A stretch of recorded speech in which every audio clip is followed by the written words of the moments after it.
Today, we're taking a look at the Kurfürst. I think with the release of patch 10.7, a lot of people are going to be interested in grinding the Kurfürst, or maybe just playing their GK again, and they want to see how it is in the meta right now. And I think the Kurfürst is actually pretty good. The secondaries are really solid at the moment, not insanely good. I mean, their old accuracy would be nice to have right away, but over time, getting that is pretty nice still. And I've actually got 3 games for you, and I'm actually going to do 3 full videos talking about different scenarios where the Kurfürst excels and what you can do to play your ship a little better in those specific scenarios. I thought it'd be a little bit too big for one video, get up in that over half an hour range, which might be a little bit too much. So we'll do 3 different videos. This is the first one, and this might be one of the better ones too, as we're going to get a Kraken in this one eventually. And I think this one shows good patience, at least at the start, and timing your push. I think those are the 2 most crucial things with the Kurfürst. Your ship is very, very strong in a brawl. You have very good armor still, as much as the superstructure holds you back.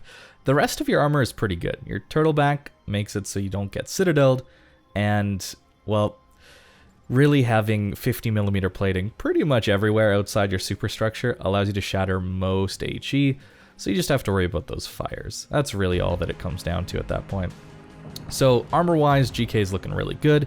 You got a lot of health, and the way I have my ship built, I am running one of the heal upgrades, so we get more healing in another charge and a little bit of extra percentage. So we do have a pretty beefy heal, nearly 20,000 HP every time we heal, and that should help you keep alive. When I'm playing my Kurfürst, I am looking to take fights in pretty favorable positions for myself. I'm not looking to push in at all costs. I'm looking to let brawls approach me. I'm trying to let them happen more rather than forcing things to happen. So with this build, you can see my secondaries only have 11 kilometers of range. That means I am running the accuracy upgrade. So the Kurfürst can be a little bit accurate every once in a while then. It's not the shotgun all the time. I'm also running the legendary or unique upgrade, since that helps your gun reload as well as your secondary reload. I'm trying to play this more hybrid style.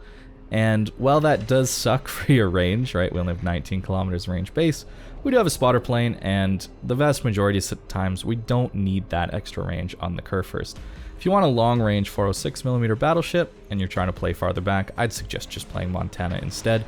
It will do a much better job. Kurfürst really does need to be at least a little bit closer. So we're trying to use islands to cover ourselves, not only from shells, but also being detected.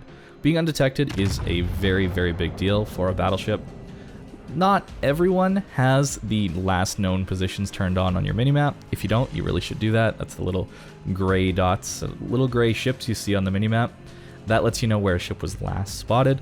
And if people don't have that turned on, you can sometimes catch people unaware and get some pretty devastating salvos into them, assuming dispersion likes to cooperate. So at this point, you can see I've waited around 5 minutes. We haven't really done a whole lot. We've helped kill an enemy DD who tried to get out of the gap. And other than that, we've just kind of been hanging out. If you decide to push in too early, well, you pretty much see what happens to that when you look at our Massachusetts who just died in the cap there. You push in early, you're probably going to go down early as well, because this game is very punishing, especially when there's so many ships left on the field, right? It's a 12v12, and often that means pretty much if you push in, you're going to have at least 6 to 8 people looking at you. The ranges at tier 10 are pretty long, so people will often look for cross-map shots for people pushing in, because that's just easy damage. So maintaining a position here, this gap, at least on this map, is pretty crucial to hold if you want to win the game. So I'm trying to put myself in a position to just hold back these guys if they decide to push. We do have a DD, so that's nice to have as well for torpedoes and a little bit of zoning and spotting. Unfortunately, I just missed the cheek on that Yamato. I needed to aim a little farther ahead. We would have had a massive salvo into him. But here we're going to see one of the massive strengths of the GK in a close range fight is the secondaries. They all pen 32mm base, so we're not running IFHE, and we are able to full pen with the secondaries this Yamato's bow armor, so you're going to see him melt pretty good here. This is a position you don't want to get into if you're in a Yamato.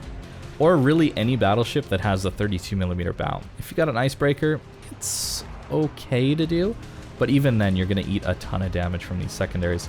I'm also running the Lucian's commander, since after 100 hits he'll give us a reload buff on the secondaries, so that will be a really nice bonus as well. So the accuracy is not great to start with, but you'll see it tick up in the accuracy, and we're going to get a ton of hits on this Yamato yet. Unfortunately, I think our fire chance isn't amazing, but that's okay. The full pen ability of these secondaries is amazing and really does make up for the lack of fire chance compared to other secondaries like Ohio that have a 9% fire chance. And you saw just how tanky we were. We only took, well, 22,000 damage is a lot to take from front guns of a Yamato, but at this close range, at this poor angle that I've decided to take, we only took 22,000 damage from that first salvo and around 12,000 from the second. So not too bad considering we're almost broadside completely to that Yamato. And that Yamato's gone down already. We've kind of melted him. Obviously our team has definitely been shooting him as well, but we'll see later on how much damage our secondaries really did, and it's quite a lot in this game. The other really massive strength about the secondaries on the Kurfürst that not a lot of ships have, especially as you get into the lower tier German battleships, is the firing angles. You can see that all of our secondaries are shooting at this Littorio, and look at the angle we're taking. We're around, what, a 20 degree angle maybe, something like that, to this Littorio, and they're pretty much, yeah, they're all firing. So that is a massive strength. While your rear turrets have some of the worst firing angles in the entire game, your secondaries at least have some of the best firing angles in the entire game. So in these close range fights, it's usually not a good idea to go for your back guns, but I decide to here at this point since he shot, and we get a pretty good hit. I'm pretty sure he got nuked from somebody else as well. We definitely didn't hit him that hard. And now we're taking a break again. We are waiting for our heal to come back. That's a huge thing.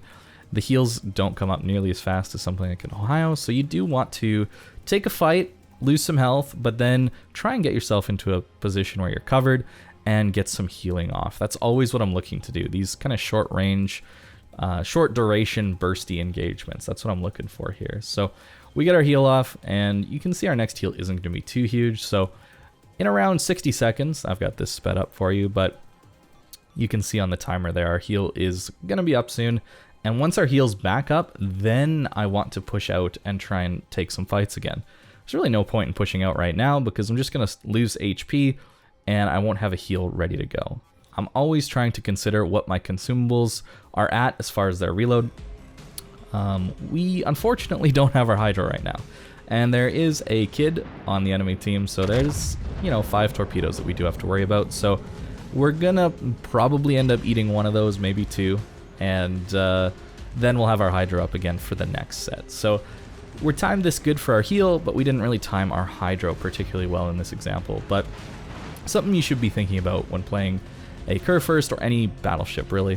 If you're trying to push, you're trying to make a play, you want to keep in mind your consumables and what the reload is like on them and whether you're going to get any use out of them, right? So we picked a pretty good time as far as our healing goes, and we turn in to try and avoid the Minnesota and the Venezia as much as possible, and we get pretty lucky as far as the gap in the torps and the timing on our turn in, and we actually end up dodging all of those. And we know the kid has a pretty long reload on his torpedoes, so at this point it's just the Venezia torps that we need to worry about. Other than that, we're gonna have our Hydro back up by the time the kid can torp us again.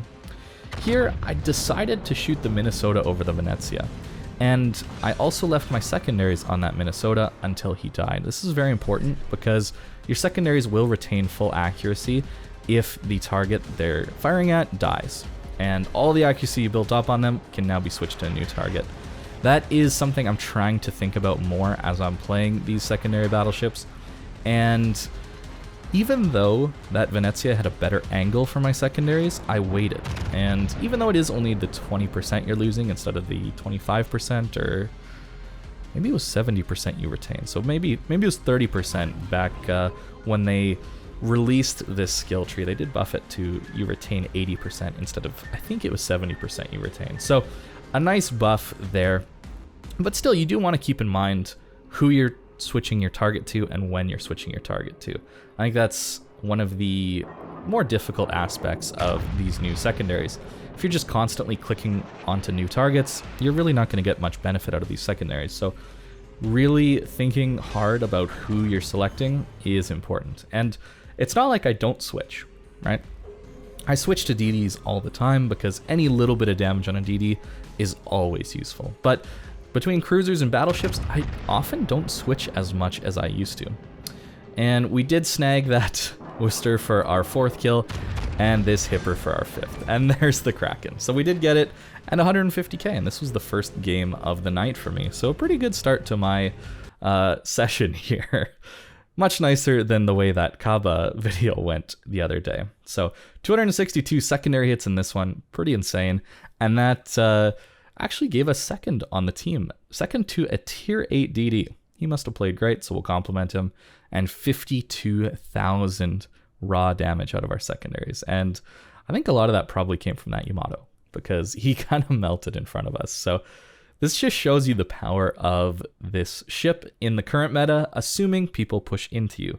That's something I'm going to talk about throughout this kind of 3 video series, is the Kurfürst really needs to pick its time or have people push into it. If you push into 4 to 6, 7, 8 enemies, you're probably going to die, and then you're not going to have much fun in your Kurfürst.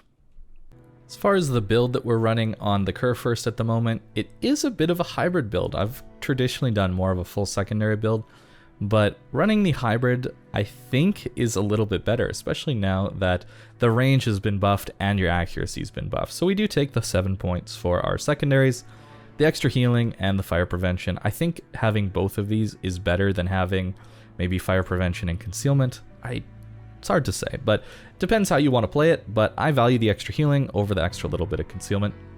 And we still are running improved repair party readiness, as it gets us through those heals a little bit quicker, allows us to make more plays more often. Vigilance helps us out a little bit, but we still need to get a little bit lucky or predict things correctly when it comes to torpedoes when our hydro's down. And emergency repair specialist. You could definitely run preventative maintenance or maybe a gun feeder, that kind of thing. And instead of vigilance, turret traverse is always nice. Maybe a priority target, something like that. You really don't need IFHE on this thing though. I think that would be a waste of 2 points, especially considering how good vigilance is these days. So the equipment though, that is the legendary mod. And it used to be a little bit better. I believe it was 15% on both main battery and secondary battery reload. But now it's only 10 for your main battery, but still gives you 15% on your secondaries. And it only comes at a cost of 8% firing range. So you get nearly the Auxiliary Armaments Mod 2 buff to your secondaries. You don't get the AA improvement, but AA is not what you're playing the Kurfürst for. If there's a CV, play around your team. Range mod, I don't think is really how you want to play a Kurfürst. You should just play a Montana at this point. But if you only have a Kurfürst and you don't have a Montana and you kind of want to play that Montana role, then you could run range mod if you want to, if you feel like you really just aren't having those opportunities to push. But if you don't have the legendary mod, I do think that main battery mod 3 is your best bet. Unfortunately, this comes with the penalty of turret traverse speed. So a nice little bonus of this legendary mod is, yeah, you lose the range. You do have a spotter plane to make up for that. But your turrets actually retain their somewhat decent traverse speed, whereas with main battery mod 3, they feel very slow. And it is a difference. As soon as I switch away from the legendary mod to reload mod, I notice it right away. The turrets feel way slower. And I'm actually back on concealment, as you can see here. Instead of ship consumables, I do think it's just better to have 15.9 concealment instead of 17 something. It's a small difference as far as the extra healing you get. It's not a huge deal, and the buff you get from concealment is so nice. And not only is it 10% better concealment, you're also getting a buff to your ship, which makes the shells shot at you have 5% worse dispersion. And that does account for something, considering I'm taking a upgrade here for 7% better dispersion. So this almost negates completely the accuracy buff I'm getting here, assuming I'm shooting at ships with the concealment mod 1 installed. That's pretty interesting. And I am running rudder still, but I do think any of these 3 would be good. It's up to your playstyle. And I am running hydro mod. Having a ridiculously long-lasting hydro is fun. You could make an argument that it is better to have your hydro up more often since you're not making full use of the 144-second action time.